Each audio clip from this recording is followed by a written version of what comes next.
Good morning friends. मैं हूँ ठंडा राम और मैं आपको दर्शन शास्त्र पढ़ाने वाला हूँ। आज गीता पढ़ाने वाला हूँ और गीता के बारे में।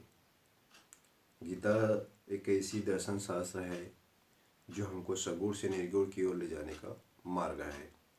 हम कोई भी कर्म करते हैं तो कर्म की जो भी फल की इच्छा है उस फल की इच्छा को त्याग कर हमको निष्काम भाव से कर्म करना है। ठीक, हमारा कर्म क्या है? हमारा कर्म ये है कि हम सुख दुख भय काम क्रोध लोभ मोह वासना से जो भी है उस चीज़ को त्याग करना है। ठीक है, जब तक हम किसी चीज़ को त्याग नहीं करेंगे तब तक हमको क्या करेगा, ये जो इंद्रिय है, ये इंद्रिय कर्मेंद्रिय ज्ञानेंद्रिय, ये हमको जीने नहीं देगा। ठीक, चिंता यानी कि चीता के समान होती है। ठीक है, अगर मान लिया जाए चिंता चिंता और चीता, ठीक है, चिंता या चीता, अगर इनमें केवल अंक की मात्रा एक बिंदी दे देने से चिंता बन जाता है और एक अंक को मिटा देने से चीता बन जाता है। तो मनुष्य क्या करता है? चिंता करता है तो मौत की कहाँ ले जाता है? चीता की ओर ले जाता है। इसीलिए कहा गया है कि आप निष्काम भाव से कर्म करिए। ठीक है, निष्काम भाव से कर्म करिए।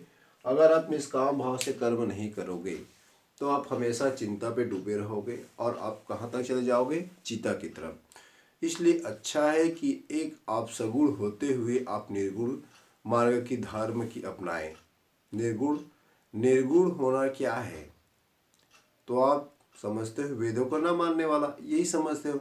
लेकिन निर्गुण वह है कि जो निष्काम भाव से कर्म करता है। जैसे कि कोई भी संत योगी हुए, जैसे कि आपका एग्जाम्पल में आप जानते हो कि आपका स्वामी विवेकानंद जी, ठीक, है ना, कृष्ण जी, अर्जुन जी।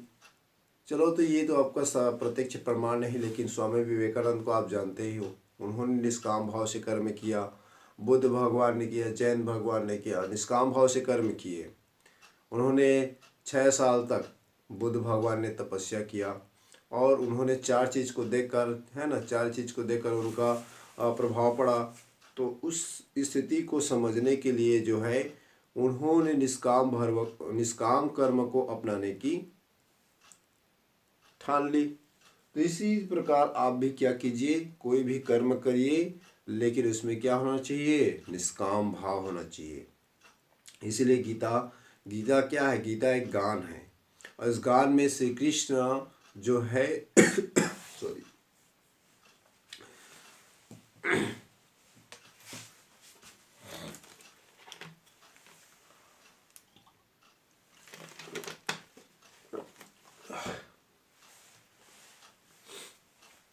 तो निष्काम भाव से कहने का तात्पर्य है कि आपको बिना फल की इच्छा किए आप कर्म करते रहिए। तो श्री कृष्ण ने अर्जुन से कहा कि अर्जुन जैसे ही धनुष को अपने जमीन पे रख देता है, उस जमीन पे रखता है रथ पे अपने, तो श्री कृष्ण जी कहते हैं कि हे अर्जुन, ये जो दिख रहे हैं ना, ये जो यहाँ जो आपके परिवार दिख रहा है, ठीक है, ये जो आपका परिवार दिख रहा है, ये क्या है? अधर्मी है, पापी है। ठीक है, ये अधर्मी है, अधर्म वाले व्यक्ति हैं, पापी है। ठीक है, सत्यग्रही नहीं है, सत्यग्रही नहीं है, ये हिंसावादी है। ठीक है, ये हिंसावादी है और ये क्या है? माया मोह से लिप्त है। ठीक है, माया मोह से काम क्रोध से लिप्त है। ये तुम्हारा क्या बोलते हैं? भीष्म पितामह बोलो, चाहे द्रोणाचार्य बोलो। ठीक है, इस प्रकार से सब क्या है? शकुनी मामा हो गया ये। ठीक है, तो ये सब क्या है जो तुम्हारे सामने दिख रहे हैं, ये सब क्या है? अधर्मी है, पापी है, सत्यग्रही नहीं है, हिंसावादी है, माया मोह से लिप्त है, काम क्रोध से लिप्त है, इंद्रियों से लिप्त है इन लोग। तो ये सब चीज तुम्हारे क्या है, पापी है, और ये तुम्हारे अंदर में है। ठीक है, उन्होंने बताया कि ये जो है ये हमारे शरीर में है, और इसको कैसे मार सकते हो आप, कैसे मार सकते हो, जब तक आप क्या नहीं करोगे, निष्काम भाव से सत्य की पालन नहीं करोगे, तब तक कभी इस चीज को नहीं मार सकते हो। हर प्राणी में ये सब चीज है। ठीक है, और इसको क्या करना है, आपको कंट्रोल करके निष्काम भाव से कर्म करते रहना है। इसलिए अर्जुन को कहा कि आप ये जो तुम्हारी दुश्मन है, दुश्मन, इस दुश्मन को कैसे आप मार सकते हो, तो आप निष्काम भाव से कर्म करते रहो, फल की इच्छा किए बगैर। तो आपको सत्य के पालन करना है। इसी प्रकार तो श्री कृष्ण जो है, श्री कृष्ण जी को कहता है अर्जुन कि हे निष्पाप, हे धन, मतलब उसको बोलते हैं कि हे ईश्वर, मैं आप जो बोल रहे हो मेरे को समझ में नहीं आ रहा है। मैं अपने परिवार वाले को कैसे मार सकता हूँ, मैं अपने भाइयों को कैसे मार सकता हूँ। तो श्री कृष्ण जी कहते हैं कि ये जो शरीर है, नैनम छिदंती शस्त्राणि नैनम दहति पावकः न चैनम क्लेदयम पो, है ना। तो सस्य कर्मणि है, जैसे कि बोला जाता है कि जिस प्रकार से न तो कोई शस्त्र काट सकती है, न कोई उसे भिगो सकता है, न डुबा सकता है, न उसे जला सकता है, न कोई सुखा सकता है। तो ये आत्मा है, अमर है, ये कभी मर नहीं सकता है। और ये जो तुम्हारा ये जो दिख रहा है ना सामने, ये खोर है, केवल शरीर है। और ये जो सामने दिख रहा है, ये शरीर वाले ये क्या है, अधर्मी है, पापी है, सत्यग्रही नहीं है, हिंसावादी है, माया मोह काम क्रोध से लिप्त है। ये केवल क्या चाहते हैं, संसार में अपनी ताकत को बढ़ाना चाहते हैं, ईश्वर बनना चाहते हैं। लेकिन मनुष्य क्या है, मनुष्य को एक न एक दिन जाना है। ठीक है, मनुष्य को एक दिन जाना है, और उस जाने से क्या करता है, जाने से पहले वो जानता ही रहता है कि मेरा मृत्यु होने वाला है, फिर भी क्या करता है, मनुष्य पाप कर्मों से लिप्त करता है। वो ईश्वर ही उसको करवाता है। ठीक है, ईश्वर क्या करता है, किसी को अच्छा ज्ञान क्यों नहीं देता है, हर किसी को अच्छा ज्ञान क्यों नहीं देता है, सभी समान क्यों नहीं है। ठीक है, तो इसीलिए समानता बताया गया है कि आप समान रूप से रहो। लेकिन प्रत्येक व्यक्ति की बुद्धि क्या है, हर एक व्यक्ति की बुद्धि अलग अलग है, और इसी अलग बुद्धि के कारण क्या होती है, अधर्म होते हैं, पापी होते हैं, सत्यग्रही, हिंसावादी और माया लिप्त होती है। ठीक, तो आप यही मैं कहना चाहता हूँ, गीता में यही कहा गया है। गीता मीन्स ज्ञान होता है, और ज्ञान के माध्यम से कर्म योग, ज्ञान योग, ठीक है, भक्ति योग, इस तरह से बताया गया है कि कर्म योग क्या है, ज्ञान योग क्या है, आपका स्वधर्म क्या है। ठीक, हम लोग तीन चीज आज देखेंगे। फिलहाल तो एक दो चैप्टर चले जाएगा। जैसे कि आप देखते हैं,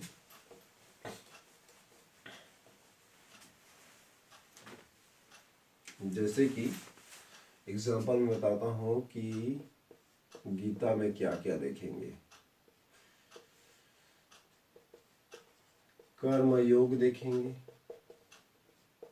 ज्ञान योग भी देखेंगे, और आप भक्ति योग तो छोड़ो, स्वधर्म देखेंगे, क्योंकि भक्ति योग ऐसे ही बता देंगे। कर्म योग, ज्ञान योग, स्वधर्म और स्थित प्रज्ञा, ये हमारी चैप्टर्स में है, हमारे सिलेबस में है। जो हमारे सिलेबस में है वही पढ़ेंगे ज़्यादातर, क्योंकि वहाँ से ही क्वेश्चन आता है। लेकिन गीता एक ऐसी चीज़ है जो हमको सगुण से निर्गुण की ओर ले जाता है, जिससे निष्काम भाव कर्म करने के लिए हमको प्रेरणादायक स्रोत होती है। तो हम लोग कर्म योग, ज्ञान योग, स्वधर्म और स्थित प्रज्ञा को देखेंगे। गीता मीन्स होता है ज्ञान, जो भारतीय संस्कृतियों का क्या है, ये सबसे बेस्ट ग्रंथ है। और इस गीता के माध्यम से ईश्वरीय रूप को प्राप्त करता है। ठीक है, कोई भी निष्काम भाव से कर्म करता है तो उसे ईश्वरीय सद्गुरु की प्राप्ति होती है। सद्गुरु की प्राप्ति कैसे हो सकती है, सद्गुरु क्या होती है, सद्गुरु में क्या क्या होती है, क्या क्या लक्षण हो सकते हैं, आप बता सकते हो। सद्गुरु वह है जो सभी को समत्व रूप से देखता है। ठीक है, सद्गुरु का काम होता है, सद्गुरु सभी शिष्यों को समत्व भाव से देखता है। क्या करता है? समत्व भाव से देखता है। सभी शिष्यों को समत्व भाव से देखता है, सभी को समान शिक्षा देता है, समान दीक्षा है ना, समान शिक्षा देता है, और उनको समान ज्ञान के माध्यम से निष्काम भाव कर्म करने से अपने स्वधर्म करना, स्थित प्रज्ञा करना है ना। स्थित प्रज्ञा क्या होती है? स्थिर बुद्धि वाला।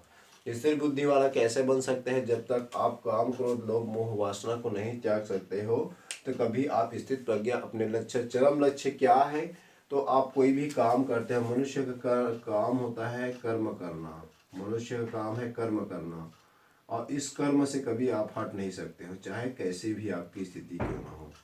तो उन्होंने कहा कि आप कर्म करते रहिए, विधि का विधान जाने हान लाभ सहिए। तो कर्म के माध्यम से आप क्या कीजिएगा? कर्म आपको करना ही पड़ेगा, ठीक है, चाहे आप पाप कर्म करो या सत्य कर्म करो, अब इसका भोग आपको भोगना ही पड़ेगा, ठीक है। आप कोई भी कर्म करो आपको भोगना ही पड़ेगा, आप कभी भी यहाँ से छुटकारा नहीं मिलने वाला, ठीक है।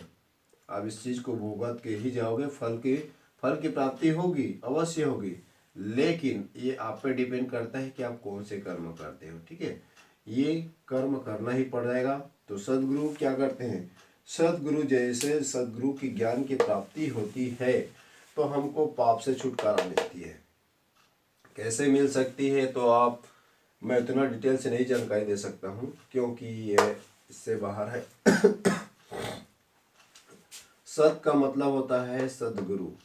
सद्गुरु ही ईश्वर की ओर हमें ले जाता है, सद्गुरु ही हमें ईश्वर की ओर ले जाएगा। जो सच्चा सद्गुरु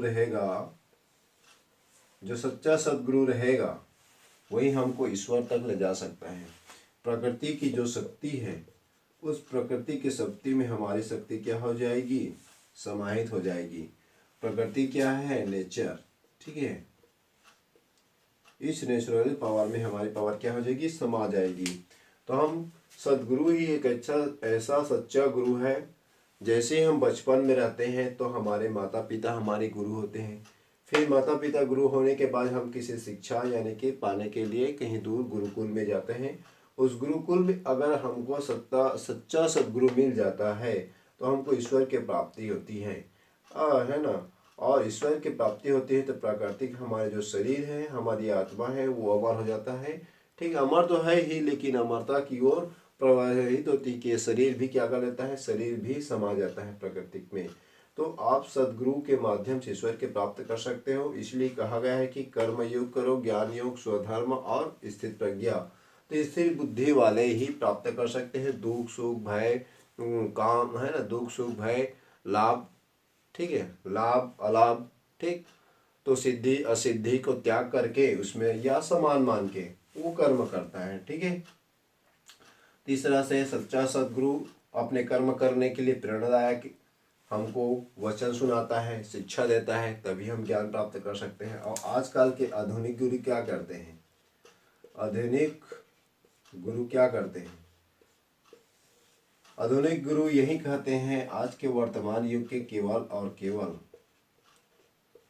केवल पैसे को महत्व देते हैं, ठीक है। तो शिष्य क्या पाएगा? शिष्य क्या पाएगा? तो आधुनिक गुरु क्या करते हैं? केवल और केवल पैसा को महत्व देते हैं। पहले क्या होता था? सद्गुरु होते थे, सच में वो सद्गुरु केवल ज्ञान, है ना, निष्काम भाव से कर्म करते थे सद्गुरु, कि हमको शिष्य हमको कुछ ना दे लेकिन ज्ञान भरपूर देते थे, ठीक। आज हम पैसे भरपूर किसको देते हैं? आधुनिक गुरु के देते क्या है? ये क्या देते हैं हमको?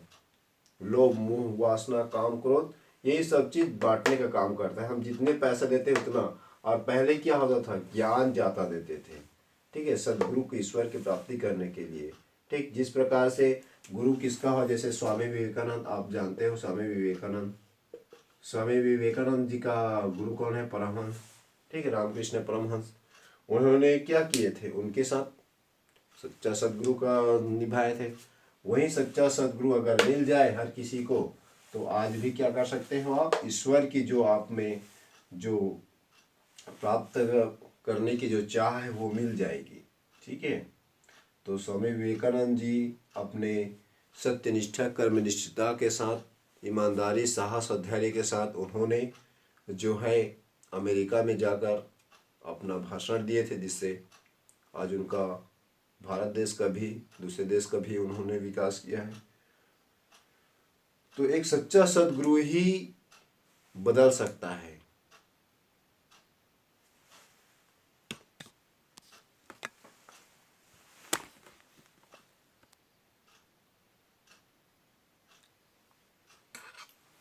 तो मैं यही बता रहा था कि कर्मयोग एक सच्चा सद्गुरु ही बता सकता है, और कर्मयोग के माध्यम से ही ईश्वर और मोक्ष की, आपको मोक्ष चाहिए तो सच्चा सद्गुरु चाहिए।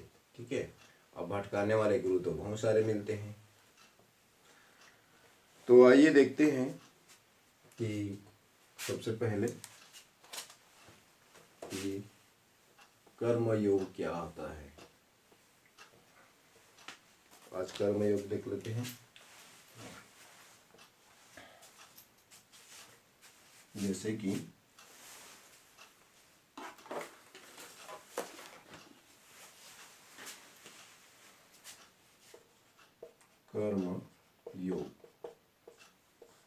कर्मयोग जिसमें का सिखाया गया है कि आप अपने कर्म से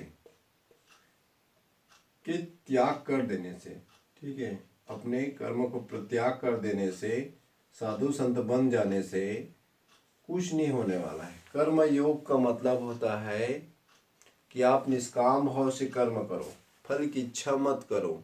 ठीक है। अपने जो भी कहने का तात्पर्य है कि आपकी जो पूरी तरह से समर्पित होना चाहिए। आप कोई भी कर्म करते हो, ठीक है, मान लीजिए आप कोई भी कर्म करते हो, मान लीजिए कि एक स्टूडेंट का कार्य क्या होता है, एक स्टूडेंट का कार्य होता है अपना आईएएस बनना। ठीक है।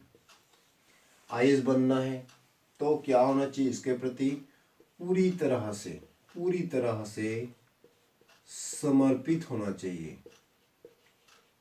ठीक है। पूरी तरह से समर्पित होना चाहिए गुरु के प्रति क्या होना चाहिए, सत्यनिष्ठा का पालन करना है हमको। सत्यनिष्ठा कर्तव्य का पालन कीजिए। गुरु के प्रति क्या होना चाहिए, विश्वास होना चाहिए। इस गुरु, सच्चा सद्गुरु वही है जो लक्ष्य तक पहुंचाता है। सच्चा गुरु वह है जो अपने लक्ष्य तक पहुंचाता है और अपने शिष्य को उनके लक्ष्य तक पहुंचाता है, वही सच्चा गुरु होता है।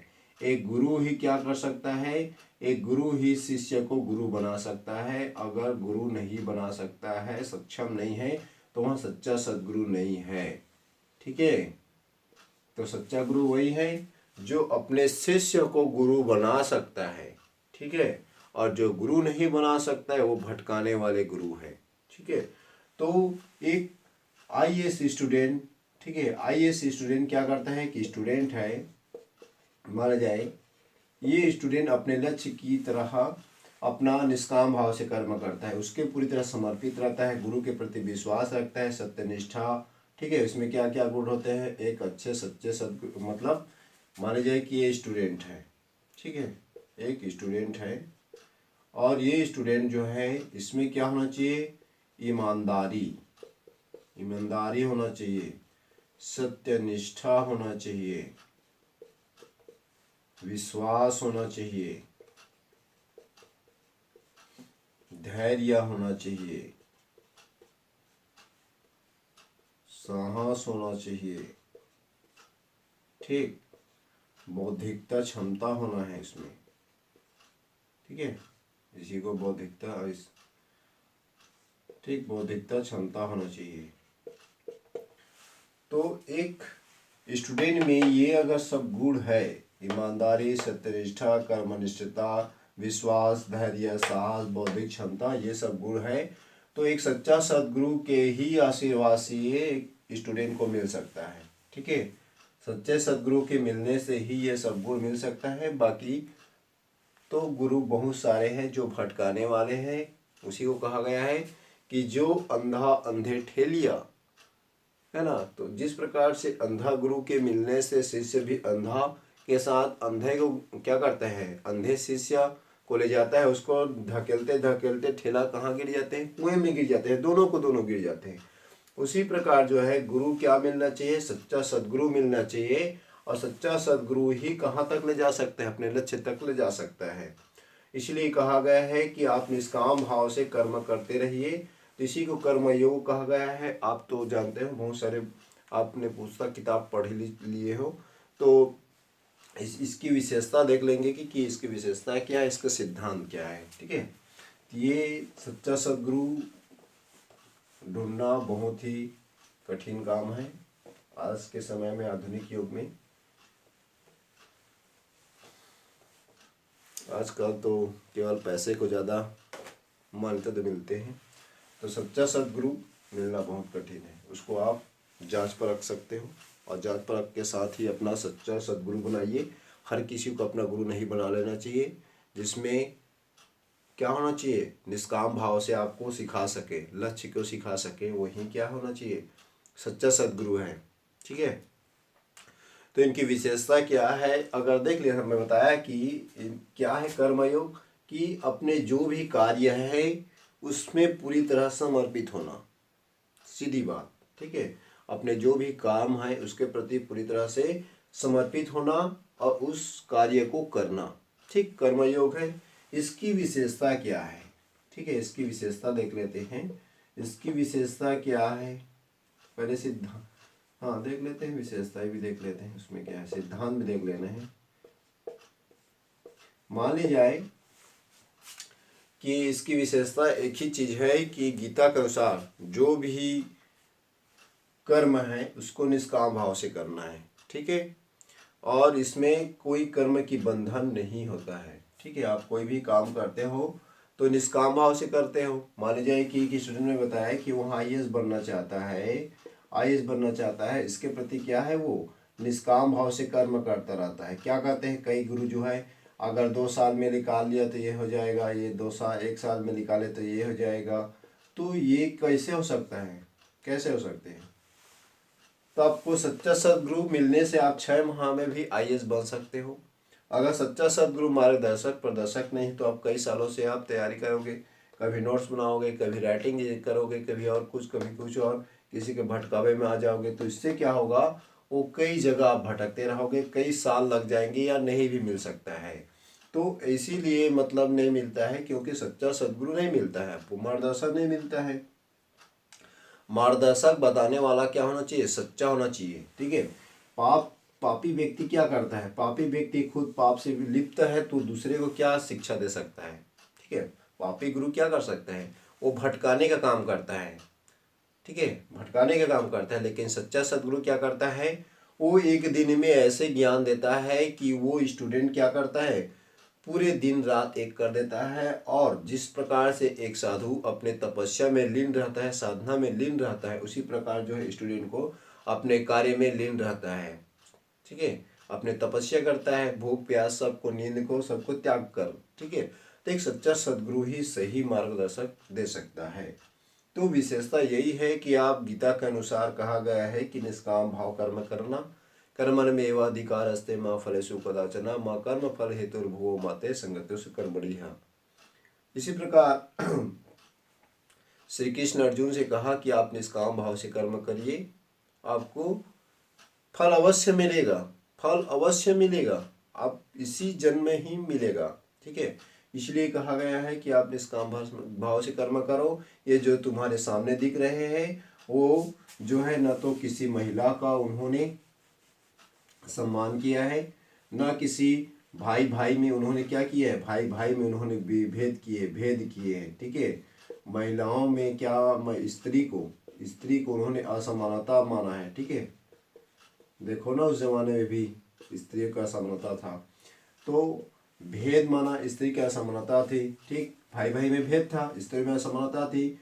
वो क्या बनना चाहते थे? ईश्वर बनना चाहते थे कौरव जो है, ठीक है। कौरव क्या बनना चाहते थे? ईश्वर बनना चाहते थे, संसार को वो अपना राज्य करना चाहते थे, ठीक है। तो इस तरह से उनको ये क्या है, उनके गुरु कैसे थे? वो भी तो गुरु द्रोणाचार्य ही थे, ठीक है। द्रोणाचार्य भी तो उनके भी गुरु थे। ये भी क्या थे? ये भी माया मोह से लिप्त था, ये भी पाप में क्या था? शामिल था ये भी, ठीक है। ये तो बहुत बड़े पापी है समझो एक प्रकार का, ठीक है। क्यों? क्योंकि इसके पास ज्ञान होते हुए भी इन्होंने पाप को क्यों नहीं समझा पाया, इसके कर्म को क्यों नहीं सुधार पाए, तो इसको भी भुगतना पड़ता है, ठीक है। एकलव्य के साथ इन्होंने क्या किया था? एकलव्य ने इनके प्रति क्या थे? पूरी निष्ठा के साथ इनको गुरु माना और उनके साथ ये क्या किए, ठीक।